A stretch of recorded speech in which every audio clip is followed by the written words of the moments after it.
Moving on, the Joint Committee of Justice and Legal Affairs of the Senate and National Assembly is split right in the middle over a proposal in the BBI bill that seeks to create 70 new constituencies. A good number of members in the committee hold that the proposal is unconstitutional as it usurps the powers of the Independent Electoral and Boundaries Commission. Promoters of the bill want the new constituencies to apply in the 2022 polls, despite experts in boundary demarcation and IEBC saying it would be a difficult sale. Our senior political reporter, Patrick Amimum, has those details for you. Plans are underway to have Parliament hold a special sitting next week to debate the BBI Bill 2020.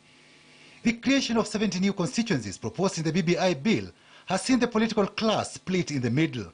A report by majority members of the Joint Justice and Legal Affairs Committee of Parliament says Clause 10 of the bill that proposes to amend Article 89, Sub-Article 1 of the Constitution by increasing the number of constituencies from 290 to 360 is unconstitutional. It goes further to state that the second schedule of the bill is unconstitutional in view of the fact that the constitutional mandate of delimitation of boundaries is vested on the Independent Electoral and Boundaries Commission, IEBC, as stipulated in Article 89, Sub-Article 2, which is not proposed for amendment in the bill. Nairobi Senator Johnson Sakaja is one of the minorities. He, however, supports creation of new constituencies. Assigning 70 constituencies is not delimitation.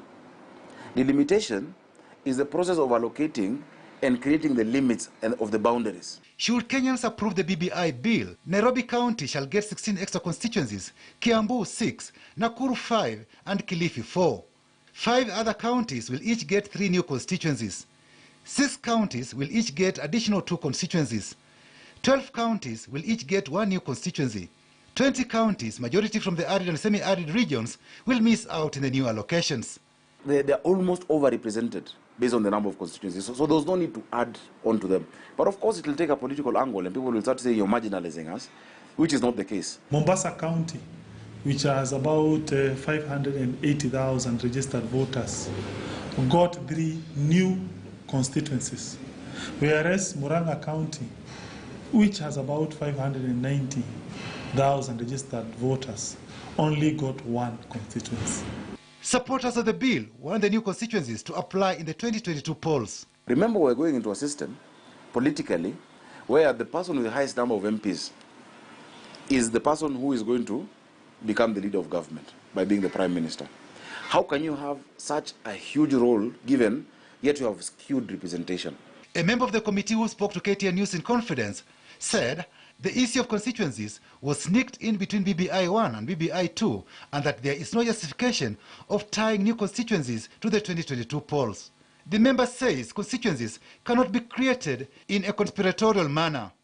I would be very surprised if that was to happen, unless somebody was just to do a job here in town and allocate them depending on the way they feel about it. It's not a very easy job, I can tell you that, because it involves not only you are being able to agree on the terms and references here in town, but to actually then go out there and do a survey, talk to the people, the leaders in the various constituencies. A lot of litigation will arise from this, and thereafter we shall have fresh voter registration for the new created constituencies. They need their own voters' roll. Coupled with the Commission's preparation for 2022 general election, the Commission of the view that the 6 months period is not sufficient. The Commission should be given a leeway. Which way BBI should Kenyans approve the bill at the referendum and IBC fails to create the new constituencies within 6 months? There will be no election without the new constituencies. Simple. You cannot have an election in a system that provides those elections are held, because an election in our constitution, one, the presidential election is held on the same day as the election for members of parliament. Yeah? Number 2, you will have already defined the number of members of parliament that you need to have elected and the number of constituencies. If that process is not ready, it will inevitably it will delay the election. If they are not through by the time we get to the elections, let those 70 wait until the next election. Patrick Amimo, KTN News. And in matters education, head